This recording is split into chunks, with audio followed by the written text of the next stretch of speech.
बढ़ता जा रहा है। अब फोर्स की हिट लिस्ट में 25 करोड़ के टॉप मोस्ट नक्सली हैं। अब तक 135 दिनों में 120 से ज्यादा नक्सलियों को फोर्स ने मार गिराया। अबुझमाड़ इलाके में अभी भी 1-1 करोड़ के इनामी नक्सली मौजूद हैं। अब सुरक्षा बलों ने सेंट्रल कमेटी और पोलित ब्यूरो के लीडर्स को टारगेट करने की रणनीति बनाई है। तेलंगाना, महाराष्ट्र, आंध्र प्रदेश की संयुक्त टीम जल्द ही अबुझमाड़ इलाके को घेरेगी।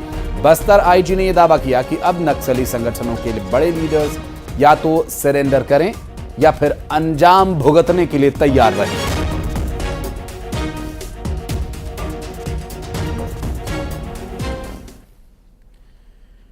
लगभग 14 या 15 जो सेंट्रल कमेटी या पुलिस ब्यूरो मेंबर अभी एक्टिव रह गए। बाकी जैसा रमन्ना, आरके और जैसा हरिभूषण, खड़कम सुदर्शन, दीपक तेल तुमरे, इस प्रकार का जो टॉप सेंट्रल कमेटी मेंबर्स विगत वर्षों में विभिन्न प्रकार का जो मुठभेड़ में या बीमारी कारण से उनका मृत्यु हुआ।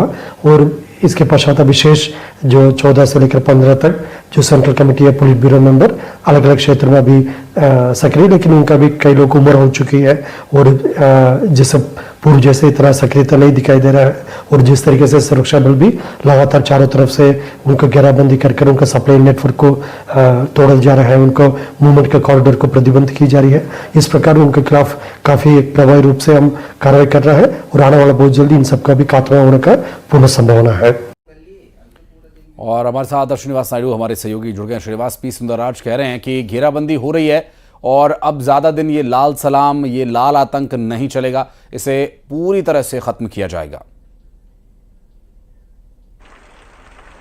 जी बिल्कुल, बस्तर में जो ऑपरेशन चलाए जा रहे हैं, एंटी नक्सल ऑपरेशन के तहत बस्तर के जो जवानों को बड़ी सफलता मिल रही है। इस सफलता को देखते हुए जो माओवादी को जो बड़े लीडर है, ये जो सेंट्रल कमेटी के हैं, जो पोलित ब्यूरो के जो लीडर हैं, जिन पर करोड़ों का इनाम है, ऐसे फोर्स के पास 25 जो लिस्ट है, 25 करोड़ के इनामी नक्सली के नाम शामिल है। ये सभी माओवादी अबुझमाड़ इलाके में मौजूद है और इन्हें घेरने के लिए सुरक्षा बलों ने एक रणनीति तैयार की है। चूंकि अबुझमाड़ इलाका तेलंगाना, आंध्र प्रदेश और महाराष्ट्र से जुड़ा हुआ है, ऐसे में जो ऑपरेशन चलाया जाएगा वो संयुक्त रूप से चलाया जाएगा। बस्तर आईजी ने कहा है कि जो बड़े लीडर हैं, जिनमें 1-1 करोड़ के इनामी नक्सली है, ये सभी अबुझमाड़ के इलाकों में मौजूद है और इनको जल्द घेरने के लिए सुरक्षा बलों ने रणनीति तैयार की है। साथ ही कहा है कि जो माओवादी सरकार की पुनर्वास से प्रभावित होकर सरेंडर करे या फिर अंजाम भुगतने के लिए तैयार है। तो कह सकते हैं अब आने वाले दिनों में सुरक्षा बल एक बड़ा ऑपरेशन लॉन्च करेगी, जिसमें बड़े कैडर के जो टॉप मोस्ट माओवादी को टारगेट करने की योजना बनाई है। जी बहुत शुक्रिया आपका इस पूरे मामले पर जानकारी देने के लिए।